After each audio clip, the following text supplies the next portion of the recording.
नमस्कार बच्चों। उम्मीद है आप सभी अपने घर पे सुरक्षित और स्वस्थ होंगे।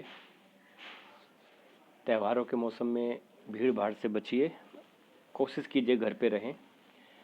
आज की वर्कशीट बेटा वर्कशीट नंबर 13 है, जिसमें कि कंपनी के फैलते हुए शासन के बारे में बताया गया है।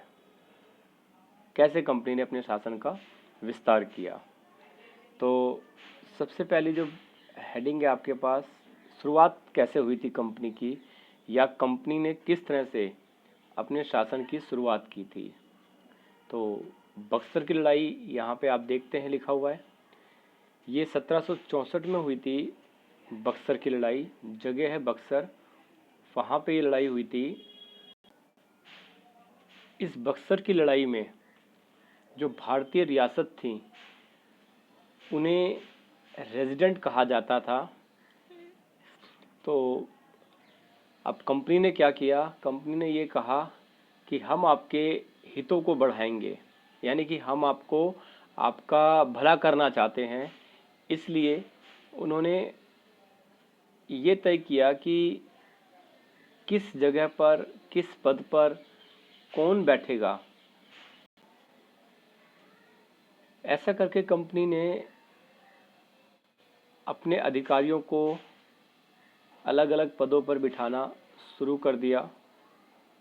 आप देखेंगे एक इन्होंने संधि की बात की गई है, इसमें लिखा हुआ है सहायक संधि। सहायक संधि का अर्थ क्या है बेटा कि अंग्रेज ये कहते थे कि भाई आपको सुरक्षा चाहिए, सुरक्षा हम देंगे, यानी कि हम सेना रखेंगे, हमारे पास सेना होगी, आपको सेना रखने की आवश्यकता नहीं है, हम आपको सुरक्षा देंगे, कोई आप पे हमला नहीं कर सकेगा। लेकिन उस सेना के बदले में आपको जो है हमें कुछ शासन, कुछ पैसे देने पड़ेंगे। यानी सेना हमारे पास होगी और हम आपकी पूरी सुरक्षा करेंगे, लेकिन बदले में आपको पैसे देने पड़ेंगे। ये उनकी एक चाल थी। अगर कोई शासक पैसे देने से चूक जाता, पैसे नहीं दे पाता, तो कंपनी क्या करती, उसके इलाके पर कब्जा कर लेती। जिसे इसने उन्होंने उदाहरण दिया हुआ है, रिचर्ड वेल्जी जो जब गवर्नर थे तो उन्होंने अवध के नवाब को उनका आधा इलाका जो है छीन लिया था उनसे, क्योंकि वो पैसे नहीं दे पाए थे। तो ये तो उनकी चाल चलती ही रहती थी उनकी। सीधी लड़ाई आप कह सकते हैं।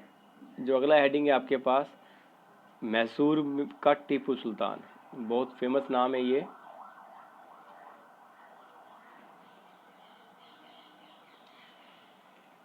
आरंभिक वर्षों में शक्ति अर्जित करने के बाद कंपनी ने अब अपने हितों पर जो भी खतरा दिखाई देता था उस पर जो है वो उनका टकराव हो जाता था। मतलब जैसे जैसे कंपनी धीरे धीरे फैलने लगी तो उन्हें जो कोई राजा मजबूत दिखाई देता वो उससे युद्ध करते थे। इसमें जो है हैदर अली जो टीपू सुल्तान के पिताजी थे, उनका बेटा टीपू सुल्तान जैसे शक्तिशाली शासकों के नेतृत्व में मैसूर काफ़ी ताकतवर हो चुका था। मालाबार तट पर होने वाला व्यापार मैसूर रियासत के नियंत्रण में था। तो कंपनी यहाँ से काली मिर्च और इलायची खरीदती थी। टीपू सुल्तान ने अपने बंदरगाहों से काली मिर्ची और इलायची के व्यापार को रोक दिया। अब उन्होंने क्या करा, जो स्थानीय सौदागर थे उनसे भी कहा कि भाई आप कंपनी से व्यापार नहीं करेंगे, यानी कंपनी के व्यापार को पूरी तरह से रोक दिया। इससे कंपनी को समस्या होगी, जाहिर सी बात है, आपको कहीं से पैसे कमा रहे हैं और अचानक कोई आपकी कमाई को रोक देता है। तो अंग्रेज इस बात से बहुत नाराज़ थे। उन्होंने 1767-68 में, 1780 में, 1790 में और 1799 में 4 बार मैसूर पर हमला किया। 3 बार हार गए। चौथी बार में जो है 1799 में जो लड़ाई हुई थी उसमें टीपू सुल्तान की मौत हुई और मैसूर के ऊपर भी अब वही पुरानी वाली सहायक संधि सौंप दी गई। इसके बाद नीचे जो है मराठों से लड़ाई है। 18वीं शताब्दी के आखिर में कंपनी मराठों की ताकत को भी काबू और ख़त्म करने की सोचती थी। एक तरफ उन्होंने भी टीपू सुल्तान को हराया, अब मराठों से बात बनी। 1761 की पानीपत की तीसरी लड़ाई में हार के बाद दिल्ली से देश का शासन चलाने वाले मराठों का सपना चूर चूर हो गया और इन राज्यों की बागडोर पहले सिंधिया, फिर होलकर, फिर गायकवाड़, फिर भोंसले जैसे राजवंशों के हाथ में थी। बाद में जो है ये पूरी की पूरी जो सत्ता थी ये एक हाथ में आ गई जिसका नाम था अंग्रेज। तो 3 लड़ाइयाँ हुई थी बेटा पानीपत में। 1761 में पानीपत की पहली लड़ाई हुई थी जिसको अंग्रेजों का पानीपत की तीसरी लड़ाई हुई थी। इससे पहले 2 लड़ाइयाँ और हो चुकी थी। इसके अलावा इनके बीच में जो युद्ध हुआ था उसको मराठा आंग्ल युद्ध भी कहा जाता है, अंग्रेज मराठा युद्ध भी कहा जाता है। 1803 से 5 के बीच में हुआ।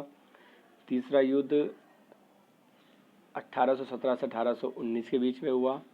तो लगातार अंग्रेजों के युद्ध इनसे होते रहे। जो भी कोई शासक ताकतवर था, चाहे वो मैसूर के राजा टीपू सुल्तान हो या मराठे हों। तो इस तरह से इस वर्कशीट में जो है हमें बताया गया है कैसे अंग्रेजों का शासन फैल गया दक्षिण से लेकर पूरे इलाके तक। 4 प्रश्नों के उत्तर हैं जिनको कि आपको लिख के भेजना है। कोशिश कीजिएगा इन चारों प्रश्नों को आप अच्छे ढंग से लिख के भेजें और कोई समस्या आती है तो आप मुझे कॉल कर सकते हैं।